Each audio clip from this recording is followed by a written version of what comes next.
Chapter 19. Attacked by the Fighting Trees. The next morning Dorothy kissed the pretty green girl good-bye, and they all shook hands with the soldier with the green whiskers, who had walked with them as far as the gate. When the guardian of the gate saw them again, he wondered greatly that they could leave the beautiful city to get into new trouble. But he at once unlocked their spectacles, which he put back into the green box, and gave them many good wishes to carry with them. "You are now our ruler," he said to the Scarecrow, "so you must come back to us as soon as possible." "I certainly shall if I'm able," the Scarecrow replied, "but I must help Dorothy get home first." As Dorothy bade the good-natured guardian a last farewell, she said, "I have been very kindly treated in your lovely city, and everyone has been good to me. I cannot tell you how grateful I am." "Don't try, my dear," he answered. "We should like to keep you with us, but if it is your wish to return to Kansas, I hope you will find a way." He then opened the gate of the outer wall, and they walked forth and started upon their journey. The sun shone brightly as our friends turned their faces toward the land of the South. They were all in the best of spirits and laughed and chatted together. Dorothy was once more filled with the hope of getting home, and the Scarecrow and the Tin Woodman were glad to be of use to her.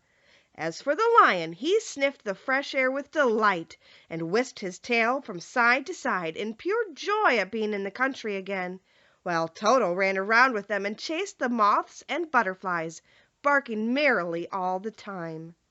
"City life does not agree with me at all," remarked the Lion, as they walked along at a brisk pace.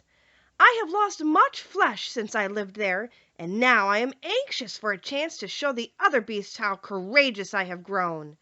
They now turned and took a last look at the Emerald City. All they could see was a mass of towers and steeples behind the green walls, and high above everything the spires and dome of the Palace of Oz. "Oz was not such a bad wizard after all," said the Tin Woodman as he felt his heart rattling around in his breast. "He knew how to give me brains, and very good brains, too," said the Scarecrow. "Oz had taken a dose of the same courage he gave me," added the Lion. "He would have been a brave man." Dorothy said nothing. Oz had not kept the promise he made her, but he had done his best, so she forgave him. And, as he said, he was a good man, even if he was a bad wizard. The first day's journey was through the green fields and bright flowers that stretched above the Emerald City on every side. They slept that night on the grass, with nothing but the stars over them, and they rested very well indeed. In the morning they traveled on until they came to a thick wood. There was no way of going around it, for it seemed to extend to the right and left as far as they could see, and besides, they did not dare change the direction of their travel for fear of getting lost. So they looked for the place where it would be easiest to get into the forest. The Scarecrow, who was in the lead, finally discovered a big tree with such wide spreading branches that there was room for a party to pass underneath. So he walked forward to the tree, but just as he came under the first branches they bent down and twined around him, and the next minute he was raised from the ground and flung headlong among his fellow travelers. This did not hurt the Scarecrow, but it surprised him, and he looked rather dizzy when Dorothy picked him up. "Here is another space between the trees," called the Lion. "Let me try first," said the Scarecrow, "for it doesn't hurt me to get thrown about." He walked up to another tree as he spoke, but its branches immediately seized him and tossed him back again. "This is strange!" exclaimed Dorothy. "What shall we do?" "The trees seem to have made up their minds to fight us and stop our journey," remarked the Lion.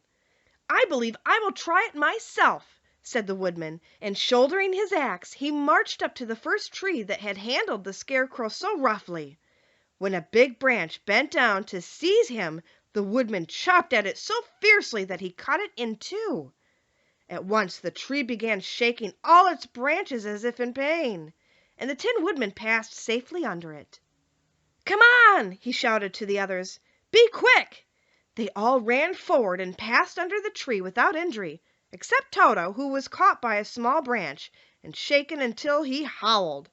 But the woodman promptly chopped the branch and set the little dog free.